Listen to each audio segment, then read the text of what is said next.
자, 이 징조가 있고 주님이 어느 날 갑자기 공중에 재림하시면 이런 일이 벌어집니다. 마태복음 24장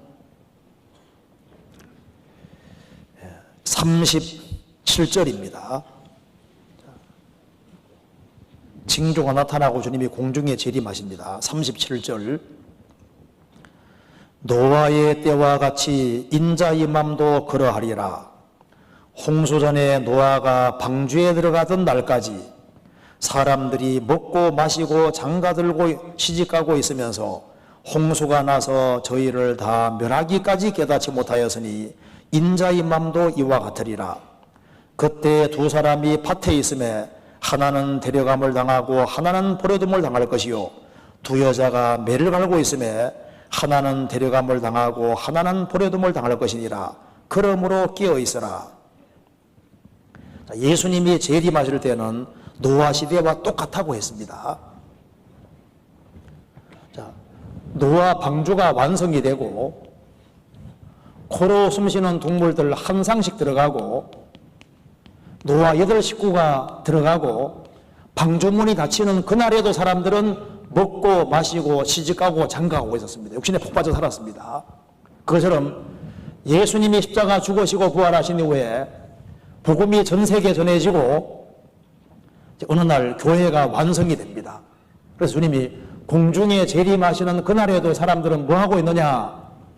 먹고 마시고 시집가고 장가가고 있을 것이다. 육신에 푹 빠져 살고 있을 거라는 겁니다. 그래서 방주 안에 들어간 사람과 동물은 행복했지만은 들어가지 못하고 남은 모든 사람과 동물은 1년 홍수 안에 들어갔던 겁니다. 노아 홍수가 정확히 1년입니다.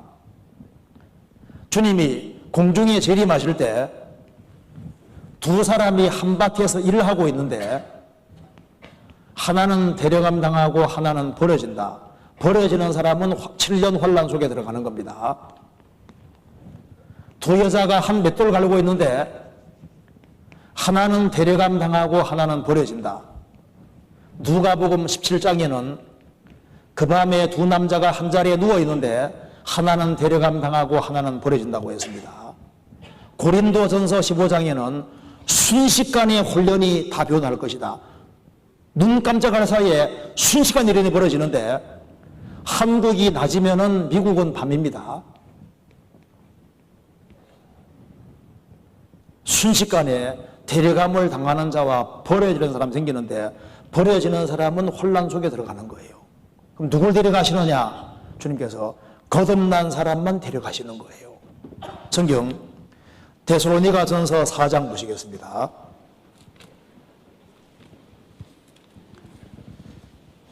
데살로니가전서 4장 16절.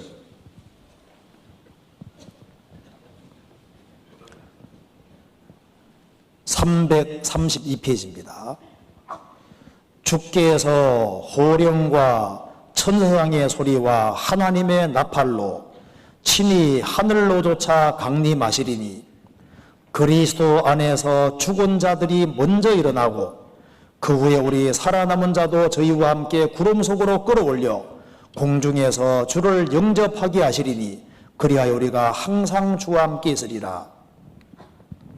주님이 공중에 재림하실 때 역대 구원받고 죽은 사람들, 주 안에서 죽은 사람들이 먼저 일어나고 부활하고 주님 오시는 그날까지 살아있는 사람은 산채로 지구상에 사라지는데요. 이 상태로 사라지면은 천장에 부딪힐 거 아니에요. 걱정할 필요 없습니다. 성경에 보면은 순식간에 혼련이 다 변화한다고 했습니다. 신령하게 바뀌어 사라지는 거예요. 주님이 오늘 여기에 오시면 여기도 두 쪽 딱 나게 되어 있습니다. 데려감을 당하는 자와 버려지는 자 둘로 딱 나눠지게 되어 있는 거예요. 저희가 한번 잠깐 봅시다. 저희 주님이 공중에 재림하시면은 일하다가 사라지고 밥 줍다가 사라지고 잠자다가 사라지는데요. 여기에서도 주님 공중에 재림하시면 여기도 둘로 갈라집니다. 한번 잠깐 봅시다. 이렇게. Jesus Christ is coming back for his church. The Bible says in Matthew chapter 24 verse 42, watch therefore, for you do not know the hour your Lord is coming. I want you to know, church, that Jesus Christ could come this month, or he might come next week, or he could even come...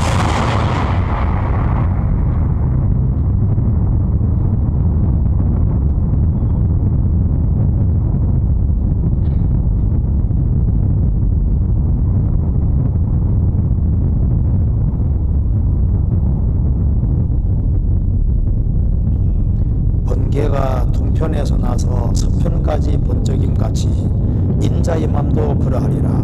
순식간에 일이 벌어진다는 뜻입니다. 당신은 준비가 되셨습니까?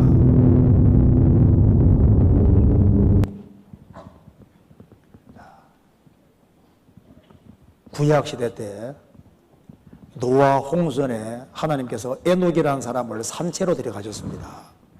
역사시대에 엘리야가 산채로 들림받은 것처럼 주님 오시는 그날까지 살아있는 사람들은 죽지 않고 산채로 신령한 몸으로 바뀌어서 사라진다고 성경이 말하고 있습니다.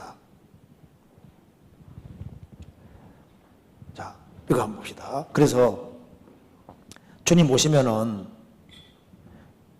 구원받고 죽은 사람들이 부활하고 산 사람은 산채로 지구상에 사라지는 거예요. 그러니까 주님 오시면 순식간에 거듭난 사람만 싹 데려가시는 겁니다. 그런데 씨 속에 꽃의 형상이 들어가 있고 알 속에 새 형상이 들어가 있는 것처럼 모습이 완전히 신령하게 바뀌어 사라지는데요. 이 정도만 바뀌어줘도 좋겠죠. 할머님들은 잘 보세요. In an instant, they are given new, beautiful, immortal bodies. 다시 한번 봅시다. In an instant, they are given new, beautiful, immortal bodies. 자, 이게 늙어지게 프로그램 하신 하나님께서 젊어지게 할 수도 있죠. 이 정도 바꿔주는 게 아니에요. 이 애벌레가 나비가 되는 거 보면 이게 하나님 작품입니다. 애벌레가 나비가 되는 걸 못 봤다면 여기 설명이 나와 있기를요. 전기밥솥이 이제 비행기 되는 것처럼요 놀라운 일이다 그 말입니다. 서로 관계없는 것이라고 생각할 거 아니에요. 그럼 잠깐 볼까요? 잠깐 봅시다.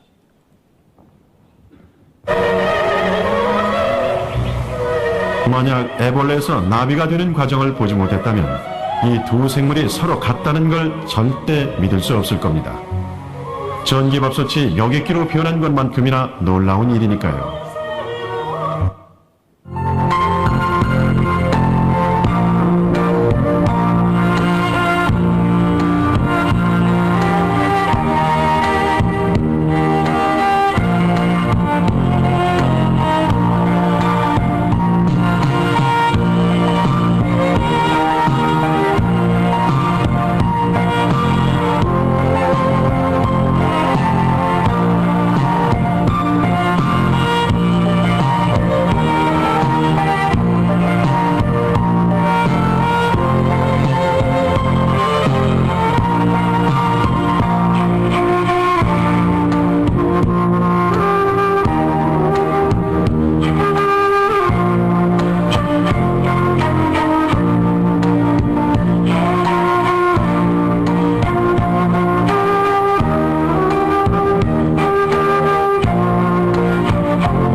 여기까지 봅시다.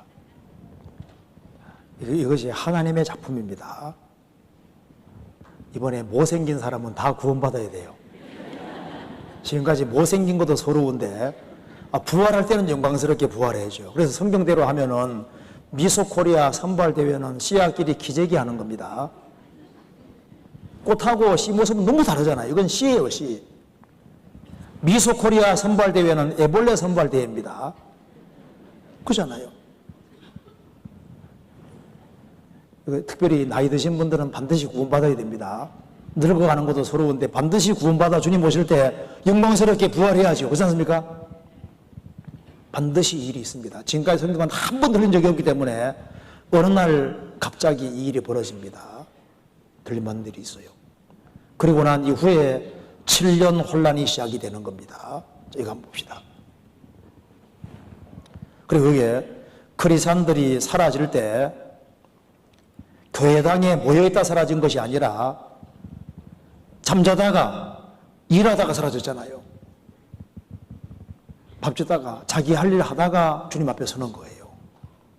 교회당에 모여있다 사라진 게 아닙니다.